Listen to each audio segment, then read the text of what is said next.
Hi నమస్తే అండి. ఈరోజు మనము ఆరెంజ్ జామ్ తయారు చేద్దాము. దానికి కావాల్సిన పదార్థాలు చూద్దాము. ఇక్కడ ఆరెంజ్ నేను 6 తీసుకున్నాను. అలాగే ఒక లెమన్, హనీ. తయారు చేసుకోబోయే విధానము చూద్దాం. ముందుగా ఆరెంజ్ని 2 పీసెస్గా కట్ చేద్దాం. చూడండి, ఇలా కట్ చేసి పెట్టుకున్నాం కదా.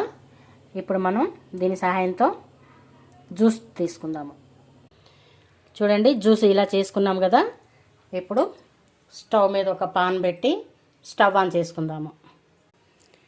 ఇప్పుడు ఈ పాన్లో ఈ జ్యూస్ మొత్తం పోసి మంచిగా కలిపెడుతూ ఉందాము. చూడండి, జ్యూస్ మంచిగా ఇలాగా మరుగుతుంది కదా. బాగా దగ్గర అయ్యేలాగా ఇలాగే కలిపెడుతూ ఉందాం. చూడండి, ఇప్పుడు కొంచెం చిక్కగా అయింది కదా. ఇప్పుడు మనం హనీ వేద్దాము. ఈ హనీ వేసి చేయటం వల్ల ఎలాంటి సైడ్ ఎఫెక్ట్ ఉండదండి. చిన్న పిల్లల దగ్గర నుంచి పెద్దవాళ్ళ వరకు ప్రతి ఒక్కరు కూడా తినవచ్చు. ఎలాంటి సైడ్ ఎఫెక్ట్ ఉండదు. చాలా హెల్తీగా ఉంటుంది. బయట మనం కొనే జామ్ల కన్నా కూడా ఇది 100% చాలా సేఫ్టీగా ఉంటుంది. టేస్ట్ కూడా ఉంటుంది. చాలా హెల్తీ కూడా. ఇది మళ్ళీ ఇప్పుడు ఇలానే కలియపెట్టుకుంటూ దగ్గరకు అయ్యే వరకు కలియపెడుతూ ఉందాము.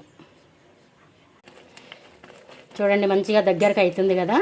ఇంకొక 5 మినిట్స్ అయితే ఇంకా కొంచెం మంచిగా జామ్ లాగా అయిపోతుంది. ఇంకా కొంచెం వాటర్గా ఉన్నట్టున్నది. ఇంకొక 5 మినిట్స్ ఇలాగే కలియపెడుతూ దగ్గరకు చేద్దాం. చూడండి, జామ్ మంచిగా రెడీ అయిపోయిందండి.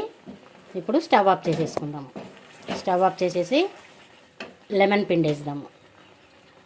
లెమన్ పిండేసేస్తే చాలా టేస్ట్ ఉంటుంది. రూమ్ టెంపరేచర్లో అలాగే ఒక 10 మినిట్స్ పెట్టేసి బాటిల్లో తీసుకుందాం. చూడండి, ఆరెంజ్ జామ్ రెడీ అయిపోయింది.